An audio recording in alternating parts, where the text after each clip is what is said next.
بسم اللہ الرحمن الرحیم۔ السلام علیکم۔ آپ دیکھ رہے ہیں ڈی ڈی پی اینالیٹیکا۔ یہ کوئی نئی بات نہیں ہے کہ بھارت میں مسلمانوں کے خلاف، عیسائیوں کے خلاف یا سکھوں کے خلاف نفرت پائی جاتی ہے، کیونکہ ایک ہندو کمیونٹی جو کہ بہت بڑی تعداد میں ہے، وہ سمجھتی ہے کہ اپنی تعداد کی وجہ سے، اپنی بہت بڑی آبادی کی وجہ سے وہ باقی کمیونٹیز کو ختم کر سکتی ہے۔ مسلمان جو کہ وہاں پہ تقریباً 15% ہیں اس آبادی کا، 22 کروڑ کے قریب لوگ ہیں۔ یہ چھوٹی آبادی نہیں ہے، دنیا کے بڑے بڑے ملکوں کی آبادی اتنی نہیں ہے، لیکن اس کے باوجود چونکہ ہندو آبادی وہاں پہ ٹوٹلی آؤٹ نمبر کر رہی ہے، جیسے میں نے کہا 15% ہیں مسلمان، تو ان کی جانوں کو خطرہ ہے۔ اب وہاں پہ وزیر اعظم ہیں نریندر مودی کا جو مینیفیسٹو تھا، وہ اس میں پہلا پوائنٹ ہی ہندوتوا تھا، اس کو لانا، اور ہندوتوا، پاکستان کے خلاف نفرت، مسلمان کے خلاف نفرت، یہ اس کی سیاست تھی، اور اسی سیاست نے اس کو ہندو ووٹ لے کے دیا، جس کی وجہ سے وہ اس کا پولیٹیکل کیریئر بنا، ورنہ تو مودی اس اہل نہیں تھا کہ وہ بھارت کا وزیر اعظم ہوتا۔ اب یہ ہے کہ جب وہ مودی کی حکومت آ گئی اور مودی نے ان چیزوں کو انکریج کرنا شروع کیا، تو مسلمانوں کے خلاف نفرت جو ہے وہ ایک معمول کا عمل بن چکی ہے، اور وہاں پہ وہ نفرت بری طرح پھیلائی جا رہی ہے۔ اب جب حکومت اس کا نوٹس نہیں لیتی اور حکومت اس کے خلاف کوئی بات نہیں کرتی، حکومت اس چیز کو روکنا بھی نہیں چاہتی، بلکہ لپ سروس اور اس کے بعد اندرونی طور پہ انکریج کیا جاتا ہے کہ یہ مسلمانوں کے خلاف نفرت پھیلائی جائے، تو اس کے رکنے کا کوئی چانس ہے نہیں۔ اور پھر یہ ہے کہ جب الیکشن قریب آتے ہیں یا کوئی امپورٹنٹ کام قریب آتا ہے، تو یہ پھر دوبارہ سے کام شروع ہو جاتا ہے، اس طرح ہیٹ سپیچز وغیرہ، جس سے مودی کو ووٹ ملتے ہیں، اس کا کیریئر بنتا ہے۔ اور یہ کام جو ہے وہ جس دن سے مودی حکومت میں آیا یہ شروع ہے۔ آپ کو پتہ ہے کہ حکومت میں آنے سے پہلے بھی مودی نے مسلمانوں کا قتل کیا تھا، 2000 کے قریب مسلمان گجرات میں مارے گئے تھے۔ یہ قتل عام کوئی چھوٹی بات نہیں تھی، لیکن چونکہ وہاں پہ انصاف ملنا ممکن نہیں، مسلمان کے خلاف جتنے بھی جرائم آپ کریں، اس میں پولیس مکمل طور پہ شامل، عدالتیں شامل۔ یہ پولیس اس لیے شامل اس طرح کہ وہ ایویڈنس کمزور رکھے گی، عدالتیں اس طرح شامل کہ وہ اس چیز کو کھنگالنا نہیں چاہیں گی، اس میں تہ تک نہیں جانا چاہیں گی، وہ ان کو بہانا چاہیے کہ آپ نے تھوڑا سی کمزوری ایویڈنس میں دکھائی تو فارغ کر دیا، بری ہو گیا، مسلمان کو قتل کرنے والا بری ہو گیا۔ بے شمار لوگ گو رکشا کے نام پہ قتل کیے گئے، کسی کو سزا نہیں۔ 2000 جو مسلمان گجرات میں مارے گئے، کئی سال لوگوں کے اوپر الزامات رہے، لیکن پھر سب بری ہو گئے۔ سمجھوتا ایکسپریس کے قاتل سب بری ہو گئے۔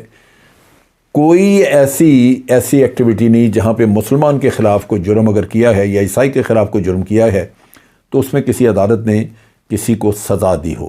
اگر ہندو نے وہ جرم کیا ہے تو وہ لازماً سزا کا حقدار وہاں پہ نہیں ہے، کیونکہ عدالتیں اور پولیس ان کے ساتھ ہے۔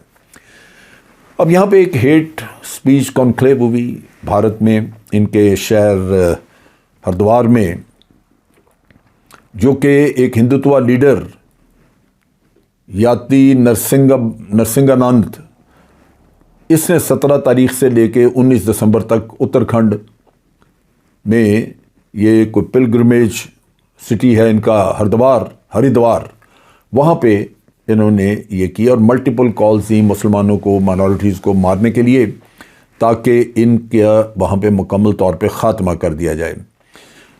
لیڈرز نے جب تقریریں کی تو انہوں نے کہا کہ ان کا جو معاشی بائیکاٹ ہے وہ کافی نہیں ہے، اکنامک بائیکاٹ کافی نہیں ہے، اصل چیز یہ ہے کہ تلوار ہونی چاہیے، اور تلواریں یوں سٹیج کے اوپر سجا کے رکھنے سے کام نہیں بنتا، یہ جنگ ہے اور اس کو جیتنے کی ضرورت ہے، اور اس میں بہتر ہتھیاروں کی ضرورت ہے، بہتر ہتھیار لائے جائیں۔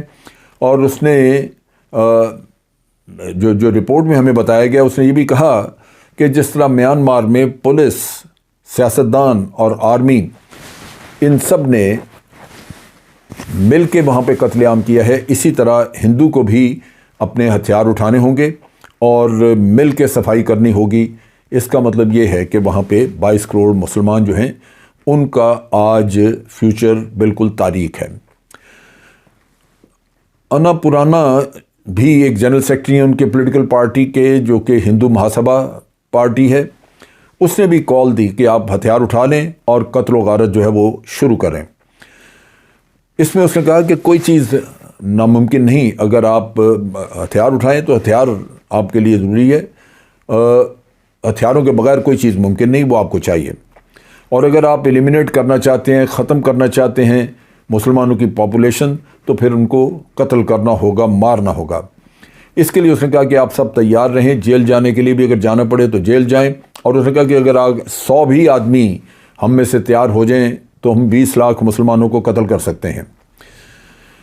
انڈیا کے جو رائٹ ونگ ہندو ہیں انہوں نے آج یہ ثابت کر کے رکھ دیا کہ گاندھی بالکل غلط بات کر رہا تھا، اور جناح محمد علی جناح، قائد اعظم محمد علی جناح، ان کا فیصلہ، ان کا کہنا، ان کی سوچ 2000% سچ تھی اور ٹھیک تھی۔ یہ وہ چیز ہے جو کہ اتنے عمروں کے بعد، 72 سال کے بعد آج مکمل طور پہ شواہد کی شکل میں آپ کے سامنے ہے۔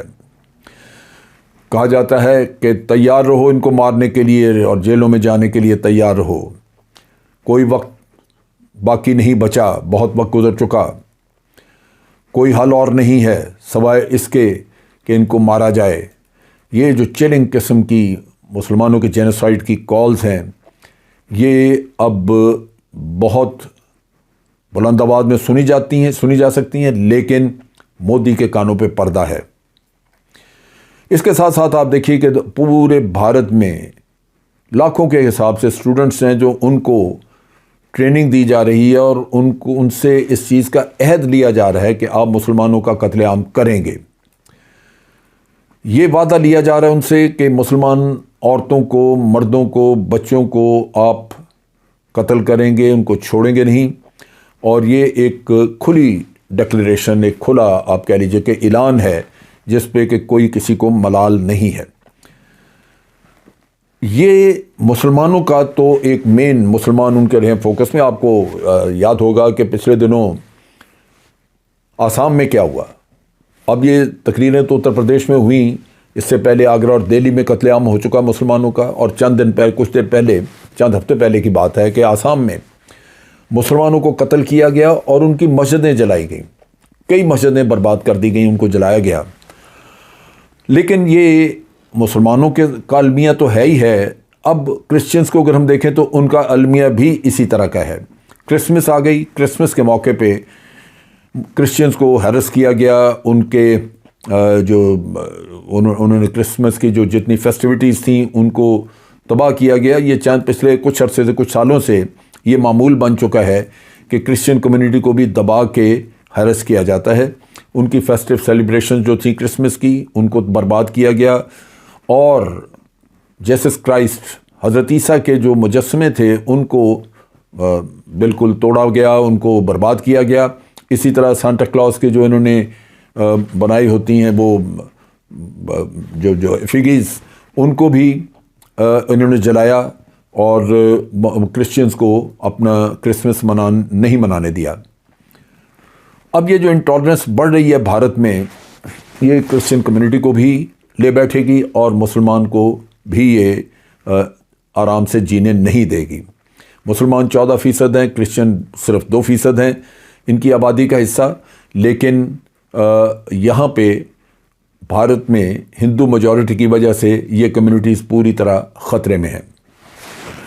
پاکستان کے فارن آفس نے اسی ہفتے پیر والے دن ان کے جو یہ وائلنٹ کالز تھیں ان کی مذمت بھی کی، اور ہندوتوا لیڈر کے بارے میں پاکستان نے مذمت کی کہ ان کی کالز جو ہیں وہ بڑی خطرناک ہیں، اور یہ فار رائٹ کے جو گروپس ہیں بھارت میں، انہوں نے جو لوگوں کو مارنے کی کالز دی ہیں، یا مائنورٹیز کی کلینزنگ یا صفائی کی جو انہوں نے دی ہیں کالز، اس سے 22 کروڑ لوگ یا 22 کروڑ مسلمان، ان کی جانوں کو خطرہ ہے، جو کہ اس طرح چھوڑا نہیں جا سکتا۔ فارن آفس نے اس اسٹیٹمنٹ کی مذمت بھی کی، ان تقریروں کی، اور بھارت کے اس سطح کے مناسب سطح کے آفیسر کو ان کے سفارت خانے سے، ہائی کمیشن سے آفیسر کو بلا کے فارن آفس میں تو اپنا کنسرن بھی شو کیا، اور کہا گیا کہ اپنی حکومت کو یہ بات بتا دیں کہ یہ بہت ہی سیریس قسم کی چیز ہے اور اس کو اس طرح نہیں چھوڑا جا سکتا۔ بھارت کی حکومت نے خاص طور پہ جب نہ اس کی مذمت کی اور نہ ہی اس کے خلاف کوئی ایکشن لیا اور کھلے بندوں دھمکیاں دی جاتی رہیں، تو اس کو روکنے کی ضرورت تھی اور روکا نہیں گیا، جو کہ بڑا خطرناک ایٹیچیوڈ ہے۔ یہ بھی کہا گیا کہ یہ انتہائی قابل افسوس اور قابل مذمت چیز ہے کہ ہندو رکشا یا سیناز کا وہ جو پربندھا گیری جو ان کا لیڈر ہے اس نے ہندوتوا کے فگرز کو ایک ایتھنک کلینزنگ کی جو کال دی ہے، اس سے نظر آتا ہے کہ وہاں پہ قتل عام کیا جا سکتا ہے۔ پاکستان نے مختلف سطح پہ اس چیز کو اٹھایا بھی، انٹرنیشنل کمیونٹی کی بھی توجہ دلائی کہ یہ ایک بڑی ٹاکسک قسم کی ایک چیز چلا دی ہے بھارت میں ہندوتوا کے لوگوں نے، جس سے کہ مائنورٹیز کی جان و مال کو بہت زیادہ خطرہ ہے۔ اگر یہ انسائٹمنٹ روکی نہ گئی تو ہو سکتا ہے کہ وہاں پہ بہت سارے لوگوں کا قتل عام ہو جائے۔ اب دیکھنے کی بات یہ ہے کہ کیا بھارت ان چیزوں سے سبق سیکھے گا، یہ کچھ بہتری آئے گی؟ نہیں۔ جب تک نریندر مودی وہاں پہ حکومت میں ہے، آپ دیکھیں گے کہ گراس لیول پہ گراسلی یعنی گراس آپ کہہ لیجیے کہ بڑے پیمانے پہ ہیومن رائٹس وائلیشنز وہ ہوتی رہیں گی اور ہو رہی ہیں، پہلے بھی مسلمانوں کے خلاف ہوئی ہیں۔ جیسے میں نے کہا کہ آپ نے آسام کا سنا، دیکھا، دہلی میں دیکھا آپ نے کہ وہاں پہ بے شمار لوگ مارے بھی گئے، ان کی مسجدیں جلائی گئیں، قرآن کریم کی بے حرمتی کی گئی۔ یہ بی جے پی کی حکومت کا خاصہ ہے اور یہ مکمل طور پہ صرف اس وجہ سے کہ کسی کو نہ سزا ہوئی نہ کسی کو پکڑا گیا، یہ چیزیں چلتی رہیں اور اسلام فوبیا تو خاص طور پہ دن بدن بڑھ رہا ہے وہاں پہ۔ چنانچہ پاکستان انٹرنیشنل کمیونٹی کو بھی کہا کہ اس چیز کا نوٹس لیں، دیکھیں۔ فارن آفس کا یہ کہنا اور یہ تقریریں، یہ ان کو وارننگ دینا یا بتانا کہ ان چیزوں سے حکومت ہندوستان اس کے بارے میں کچھ چارہ جوئی کرے یا ان واقعات کو روکے، میں سمجھتا ہوں وہ بے اثر ہے۔ اس کا کوئی بھی میرا نہیں خیال کہ اثر ہو۔ جب آپ حکومت خود اس میں ملوث ہو تو آپ اسے کہتے ہیں کہ جی مسلمانوں کو سیفٹی اینڈ سیکورٹی وہاں مہیا کریں، مائنورٹیز کے حقوق دیں، تو وہ تو خود شامل ہے اس میں، سے وہ کبھی بھی نہیں ہوگا۔ تو اس لحاظ سے میں سمجھتا ہوں کہ وہاں پہ اب جو صورتحال ہے وہ دن بدن بگڑ رہی ہے۔ اب ہوگا کیا؟ بات یہ ہے کہ مسلمان وہاں پہ موجود ہیں، چھوٹی تعداد نہیں، 22 کروڑ موجود ہیں۔ یہ 22 کروڑ مسلمان اگر وہاں پہ آج کسی ریلیجس لیڈر نے جہاد کا فتویٰ دے دیا، اگر ان پہ ظلم ہوا، بربریت ہوئی اور جہاد کا فتویٰ دے دیا، تو آپ سوچئے کہ کتنی بڑی خانہ جنگی وہاں پہ ہو سکتی ہے۔ دونوں طرف قتل عام ہوگا۔ یہ ہو نہیں سکتا کہ مسلمان ہاتھ پہ ہاتھ رکھ کے بیٹھا رہے اور دوسری طرف سے کوئی لوگ مارے نہ جائیں، یہ ہوگا، قتل عام ہوگا۔ بھارت کو ہوش کے ناخن لینے چاہیے۔ یہ جو طور طریقہ پکڑا ہے انہوں نے، یہ درست نہیں ہے۔ مودی اس ملک کو ایک ایسے رستے پہ ڈال گیا ہے جہاں بالآخر خانہ جنگی ہوگی، اور یہ خانہ جنگی جو ہے یہ ملک کی اپنی ترقی، اس کی جتنے بھی امن سکون وہاں پہ موجود ہے، اس سب کو تباہ و بالا کر کے رکھ دے گی۔ لیکن میں ہمیشہ اس چیز کا قائل ہوں کہ آج اگر یہ اس معاملے کو روک بھی دیا جائے، اس پہ کچھ کنٹرول بھی کر دیا جائے، تو مودی نے جو ایک دفعہ نفرتوں کے بیچ بو دیے ہیں، یہ فصل بہت مشکل ہے کہ کہیں ختم ہو سکے۔ یہ خودرو قسم کی فصل ہمیشہ پنپتی رہے گی اور یہاں یہی حالات رہیں گے۔ اس سارے گھپ اندھیرے میں اگر روشنی ہے تو وہ یہی ہے کہ مسلمانوں کو اپنے لیے علیحدہ وطن لینا چاہیے بھارت سے۔ بھارت کسی کے باپ کی زمین نہیں، آپ وہاں موجود ہیں، آپ کی زمین کا حصہ ہے، آپ کی اولادوں کا حصہ ہے۔ اگر بھارت کا ہندو رہ سکتا ہے وہاں پہ تو وہ جس خطے میں ہندو رہنا چاہتا رہے، لیکن جس خطے میں آپ رہنا چاہتے ہیں وہ بھارت سے الگ کرنا ہوگا۔ تو یہ ضروری ہے کہ آپ اپنے لیے ایک وطن لیں، کیونکہ اس کے بغیر کوئی وجہ نہیں کہ آپ، کوئی ذریعہ نہیں نظر آتا کہ آپ کے جان و مال کا تحفظ کیا جا سکے۔